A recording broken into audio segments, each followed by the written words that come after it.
2025년 요양보호사 시험을 준비하는 여러분들을 위해 오늘은 사회복지의 기본 개념에 대해 알려드리려고 합니다. 사회복지란 무엇일까요? 간단히 말하자면 모든 국민이 인간다운 생활을 할 수 있도록 국가와 지방자치단체, 민간이 함께 제공하는 다양한 제도와 서비스를 말합니다. 우리 주변에 어려움을 겪는 이웃들, 특히 노인분들이 건강하고 행복한 삶을 살 수 있도록 돕는 모든 활동이 사회복지에 포함된다고 볼 수 있어요. 이영수 할아버지는 독거노인이셨는데 동네 복지관에서 제공하는 도시락 서비스와 주 2회 방문 요양 서비스를 받고 계셨어요. 할아버지께서는 이런 도움이 없었다면 혼자서 어떻게 살았을지 모르겠다고 말씀하셨는데 이것이 바로 사회복지가 실제로 작동하는 모습입니다. 사회복지의 범위는 크게 세 가지로 나눌 수 있습니다. 첫째, 공공부조입니다. 국가와 지방자치단체가 생활 유지 능력이 없거나 생활이 어려운 국민의 최저생활을 보장하고 자립을 지원하는 제도예요. 대표적으로 국민기초생활보장제도가 있고 의료급여, 긴급복지지원 등이 포함됩니다. 저소득 노인분들을 위한 지원이 많이 이루어지고 있죠. 지난 겨울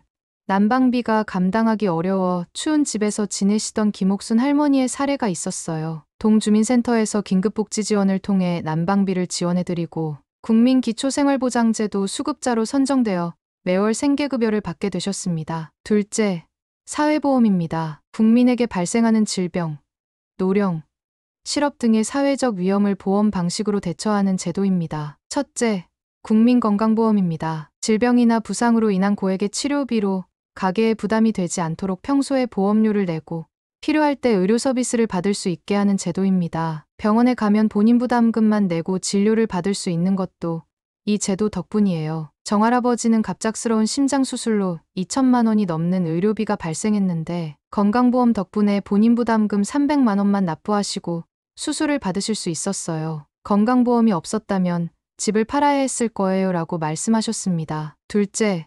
국민연금보험입니다. 노령, 장애, 사망으로 소득이 줄어들거나 없어질 때 연금을 지급해서 안정된 생활을 할 수 있도록 도와주는 제도입니다. 일을 할 수 없는 노년기에 매월 일정 금액을 받을 수 있어요. 오랫동안 식당을 운영하셨던 이명숙 할머니는 은퇴 후 국민연금으로 매월 90만 원을 받고 계세요. 젊을 때는 연금보험료 내는 게 아깝다고 생각했는데 지금은 이 돈이 생활에 큰 버팀목이 되고 있어요 라고 하셨습니다. 셋째, 고용보험입니다. 실업의 예방, 실업 상태에 있는 근로자의 생활 안정과 재취업 촉진을 위한 제도입니다. 직장을 잃었을 때 일정 기간 동안 실업급여를 받을 수 있어요. 50대 중반의 김성우 씨는 30년 근무한 회사가 갑자기 폐업하면서 일자리를 잃었습니다. 생활이 막막했지만 고용보험에서 6개월간 실업급여를 받으면서 재취업 교육도 받고 새로운 일자리를 찾을 수 있었습니다. 넷째, 산업재해 보상보험입니다. 근로자가 업무상 재해를 당했을 때 사업주가 보상해주는 제도입니다. 일하다가 다쳤을 때 치료비와 휴업급여 등을 받을 수 있습니다. 건설 현장에서 일하던 박철수 씨는 작업 중 추락사고로 다리를 다쳐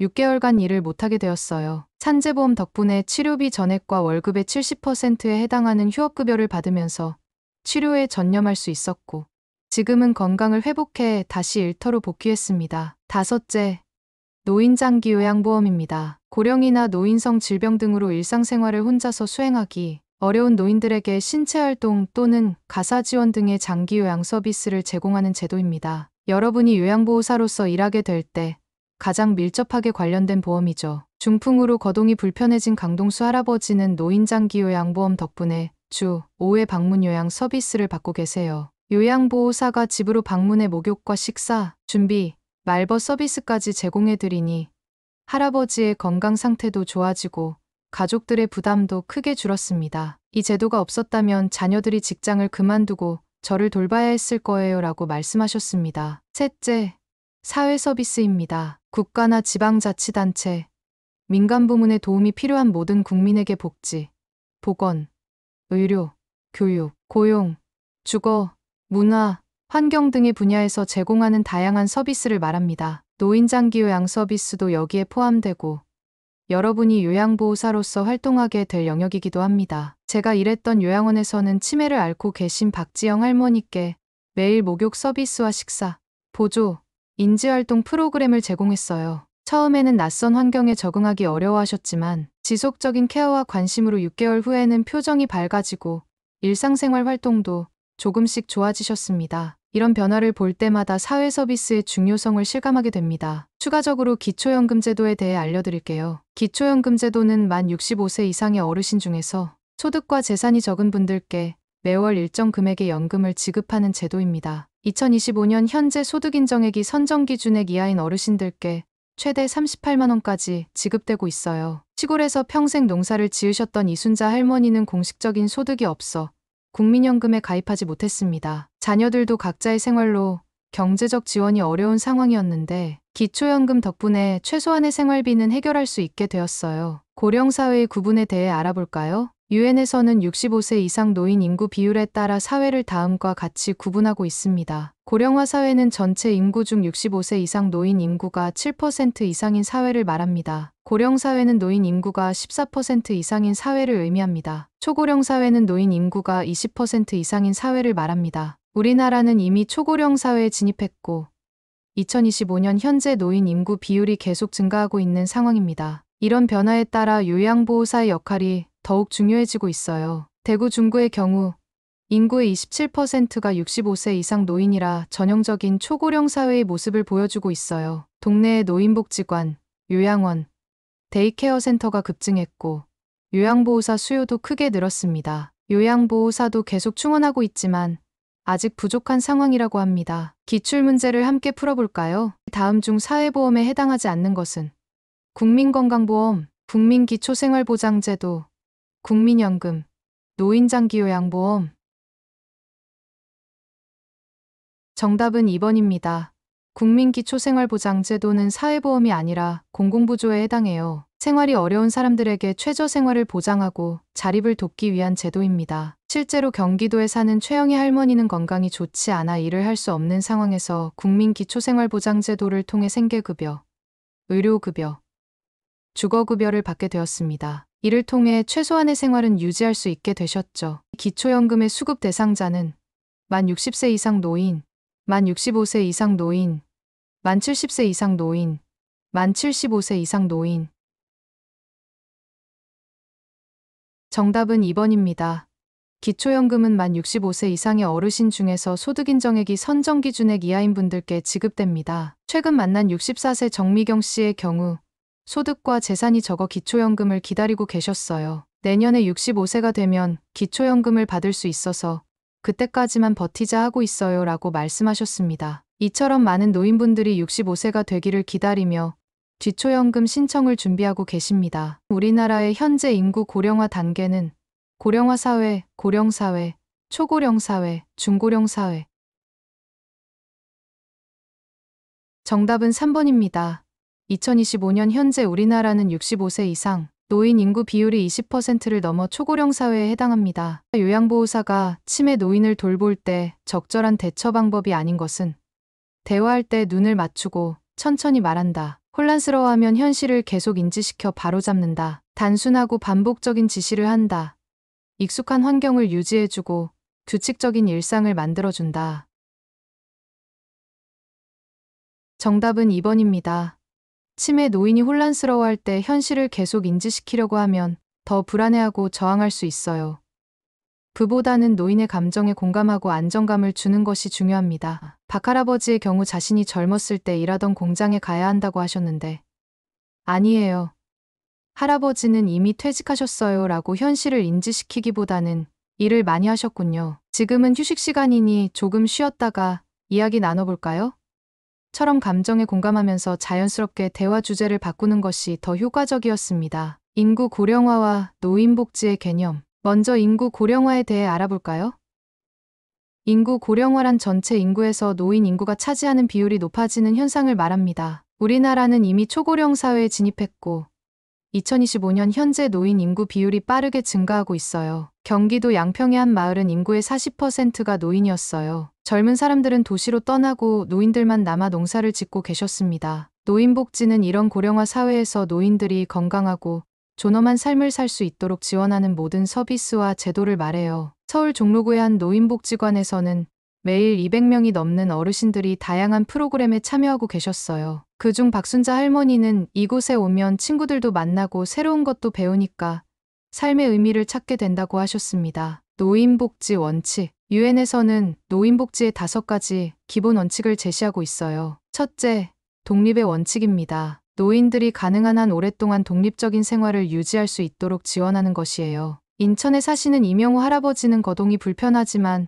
독립적인 생활을 원하셨어요. 지역 주민센터에서 집 안곳곳에 안전바를 설치해드리고 주 3회 방문 요양 서비스를 제공해서 혼자서도 안전하게 생활할 수 있게 되었습니다. 할아버지는 내 집에서 내 방식대로 살 수 있어서 행복하다고 말씀하셨어요. 둘째, 참여의 원칙입니다. 노인들이 사회활동에 적극적으로 참여할 수 있는 기회를 제공하는 것이에요. 대전의 한 아파트 단지에서는 노인분들로 구성된 실버 정원사 모임이 단지 내 화단을 가꾸고 있었어요. 최근식 할아버지는 젊은 사람들이 우리가 만든 정원을 보고 칭찬할 때 자부심을 느낀다며 사회 참여의 기쁨을 이야기하셨습니다. 셋째, 보호의 원칙입니다. 노인들이 적절한 보호와 서비스를 받을 수 있도록 하는 것이에요. 치매를 앓고 계신 정순례 할머니는 요양원에서 전문적인 케어를 받고 계세요. 하루 3번 약 복용을 도와드리고 식사와 위생 관리를 해드리며 인지활동 프로그램에도 참여하시죠. 할머니의 딸은 어머니가 전문가들의 보호를 받으면서 안정을 찾으셨다고 말씀하셨어요. 넷째,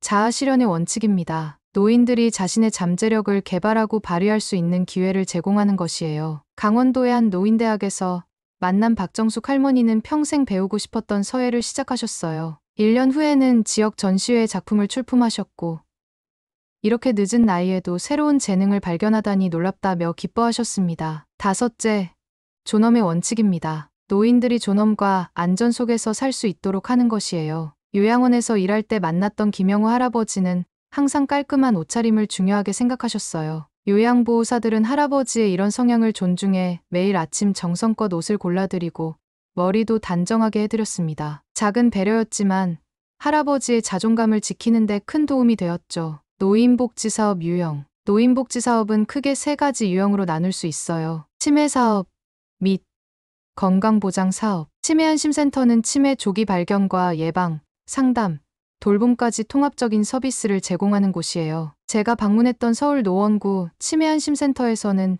매주 화요일마다 무료 치매 선별검사를 진행하고 있었어요. 이 검사 덕분에 초기 치매 증상을 보이던 이상철 할아버지가 일찍 진단을 받고 약물 치료를 시작해 증상 진행을 늦출 수 있었습니다. 치매 공공후견 사업은 치매로 인해 의사결정 능력이 떨어진 노인을 위해 후견인을 지정해주는 제도예요. 부산에 사시는 홍길동 할아버지는 치매로 재산관리가 어려워지자 이 제도를 통해 공공후견인을 선임받았어요. 후견인은 할아버지의 통장 관리와 의료비 지출을 도와드려서 사기나 경제적 착취로부터 할아버지를 보호할 수 있게 되었습니다. 노인실 명예방 사업은 저소득층 노인들의 안과 질환 검진과 수술비를 지원하는 사업이에요. 전북 익산에 사시는 최영순 할머니는 백내장이 심해져 시력이 거의 없었지만 수술비가 부담되어 미루고 계셨어요. 이 사업을 통해 무료로 수술을 받게 되셨고 다시 세상을 볼 수 있게 되어 너무 행복하다고 말씀하셨습니다. 노인 무릎핀 공관절 수술 지원은 무릎 관절증으로 고통받는 저소득층 노인들에게 수술비를 지원하는 사업이에요. 광주에 사시는 박영수 할아버지는 무릎 통증으로 10년간 고생하셨는데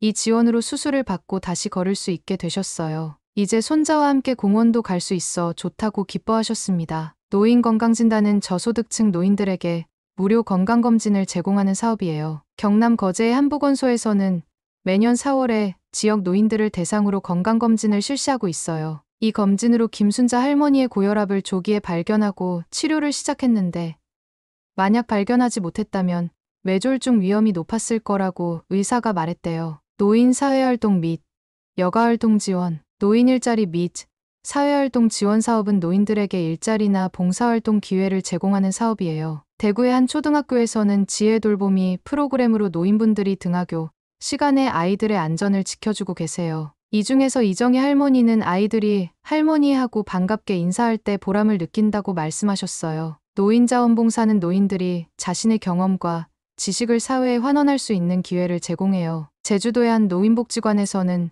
실버 강사단이 활동 중인데 은퇴한 교사 출신 김명수 할아버지가 청소년들에게 역사를 가르치고 계세요. 아직도 내가 사회에 기여할 수 있다는 사실이 기쁘다고 하셨습니다. 노인복지관은 노인들에게 다양한 여가, 교육, 건강 프로그램을 제공하는 시설이에요. 울산의 한 노인복지관에서는 하루 평균 300명이 넘는 어르신들이 요가, 노래교실, 컴퓨터 교실 등에 참여하고 계세요. 이 중 박순옥 할머니는 집에만 있으면 우울했는데 여기 오면 친구들도 만나고 즐거운 시간을 보낼 수 있어 좋다고 하셨어요. 노인교실은 노인들에게 교육 기회를 제공하는 프로그램이에요. 노인 돌봄 및 지원 서비스. 노인 맞춤 돌봄 서비스는 혼자 생활하기 어려운 노인들에게 맞춤형 돌봄을 제공하는 서비스예요. 홀로 사시는 이영자 할머니는 주 3회 생활지원사의 방문을 받고 계세요. 생활지원사는 할머니의 건강을 확인하고 말벗이 되어드리고 간단한 집안일도 도와드린답니다. 할머니는 이 서비스 덕분에 혼자서도 잘 지낼 수 있다고 말씀하셨어요. 독거노인 및 장애인 응급안전안심 서비스는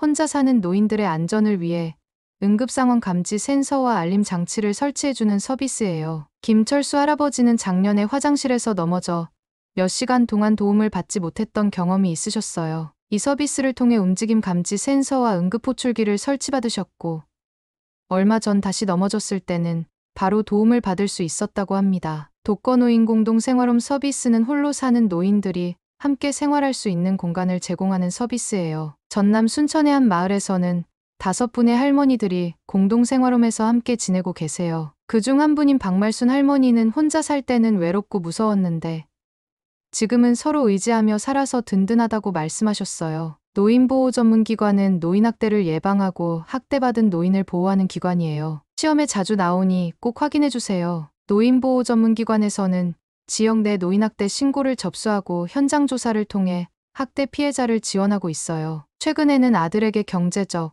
정서적 학대를 받던 황순의 할머니를 구조해 안전한 곳으로 이주시키고 의료 및 심리 지원을 제공했답니다. 학대 피해 노인 전용 쉼터는 학대받은 노인들이 일시적으로 거주하며 보호받을 수 있는 시설이에요. 서울의 한 쉼터에서는 가족에게 학대받은 노인들이 최대 4개월간 머물면서 심리치료와 의료 지원을 받고 있어요. 이곳에서 회복 중인 정수님 할머니는 처음으로 마음 편히 쉴 수 있는 곳을 찾았다고 말씀하셨습니다. 결식우려 노인 무료급식 지원은 끼니를 거르기 쉬운 저소득층 노인들에게 식사를 제공하는 서비스예요. 부산의 한 복지관에서는 매일 점심시간에 약 100명의 어르신들께 영양가 있는 식사를 제공하고 있어요. 이용자 중 한 분인 김영철 할아버지는 혼자서는 제대로 된 식사를 챙기기 어려웠는데 이곳에서 맛있는 밥도 먹고 사람들도 만나니 하루의 활력소가 된다고 하셨어요. 노인복지시설? 노인복지시설은 노인들의 다양한 욕구를 충족시키기 위해 여러 유형이 있어요. 노인주거복지시설에는 양로시설, 노인공동생활가정, 노인복지주택 등이 있어요. 노인복지주택은 독립적인 생활이 가능한 노인들이 편안하게 살 수 있도록 설계되었어요. 엘리베이터, 안전바, 비상호출 시스템 등 노인 친화적 시설이 갖춰져 있고 입주민 이정숙 할머니는 같은 또래 이웃들과 함께 살며 여러 프로그램에 참여할 수 있어 만족스럽다고 말씀하셨어요. 노인의료복지시설에는 노인요양시설과 노인요양 공동생활가정이 있어요. 요양원에서는 24시간 전문 인력이 상주하며 거동이 불편한 노인들을 돌보고 있어요. 이곳에 부모님을 모신 한 보호자는 전문적인 케어와 안전한 환경 덕분에 안심할 수 있다고 말했습니다. 노인여가복지시설에는 노인복지관, 경로당, 노인교실 등이 있어요. 경로당은 지역 노인들의 사랑방 역할을 하고 있어요. 매일 20여 명의 어르신들이 모여 이야기도 나누고 함께 식사도 하고 때로는 작은 운동회도 열고 계신답니다. 이용자 중 한 분인 최병철 할아버지는 집에만 있으면 외롭고 우울한데 여기 오면 친구들이 있어서 좋다고 하셨어요. 재가노인복지시설은 집에서 생활하는 노인들에게 방문 요양, 주야간보호, 단기보호 등의 서비스를 제공하는 시설이에요. 주간보호센터에서는 낮 동안 노인들이 센터에서 다양한 활동에 참여하고 저녁에는 집으로 돌아가는 서비스를 제공하고 있어요. 이용자 박명자 할머니의 딸은 직장에 다니는 동안 어머니가 안전하게 돌봄을 받을 수 있어 감사하다고 말했습니다. 노인보호 전문기관은 노인학대를 예방하고 대응하는 기관이에요. 전북의 한 노인보호 전문기관에서는 학대 신고 접수, 현장 조사, 피해자 지원, 학대 예방 교육 등을 실시하고 있어요. 기관장은 노인학대는 숨겨진 경우가 많아 지역사회의 관심과 신고가 중요하다고 강조했습니다. 노인 일자리 지원기관은 노인들에게 일자리나 사회활동 기회를 제공하는 기관이에요. 노인 일자리 지원센터에서는 300여 명의 어르신들이 공공시설 관리, 초등학교 급식 도우미, 스쿨존 교통지도 등 다양한 일자리에 참여하고 계세요. 참여자 중 한 분인 이종석 할아버지는 매월 일정한 수입이 생기니 경제적으로도 도움이 되고 사회에 기여한다는 보람도 느낀다고 말씀하셨어요. 학대노인 전용쉼터는 학대받은 노인들이 임시로 거주하며 보호받는 시설이에요. 학대노인 전용쉼터에서는 학대 피해 노인들이 안전하게 지내며 심리적, 법적 지원을 받고 있어요. 쉼터 관계자는 피해 노인들이 심신의 안정을 찾고 새 출발을 할 수 있도록 돕는 것이 우리의 목표라고 말했습니다. 자, 이제 사회복지 기출문제를 함께 풀어볼까요? 다음 중 노인복지의 5대 원칙에 해당하지 않는 것은 독립의 원칙, 참여의 원칙, 통합의 원칙, 자아실현의 원칙. 정답은 3번입니다. 노인복지의 5대 원칙은 독립, 참여, 보호, 자아실현, 존엄의 원칙이에요. 통합의 원칙은 포함되지 않습니다. 다음 중 노인주거복지시설에 해당하는 것은 노인요양공동생활가정, 노인복지관, 양로시설, 재가노인지원서비스센터. 정답은 3번입니다. 양로시설은 노인주거복지시설에 해당해요. 노인요양공동생활가정은 노인의료복지시설, 노인복지관은 노인여가복지시설, 재가노인지원서비스센터는 재가노인복지시설에 각각 해당합니다. 다음 중 치매사업 및 건강보장사업으로 볼 수 없는 것은 치매안심센터, 노인실명예방사업, 노인맞춤돌봄 서비스, 노인무르핑 공관절 수술 지원. 정답은 3번입니다. 노인맞춤돌봄 서비스는 치매사업 및 건강보장 사업이 아니라 노인돌봄 및 지원 서비스에 해당해요. 박영수 할머니의 사례를 생각해 볼까요?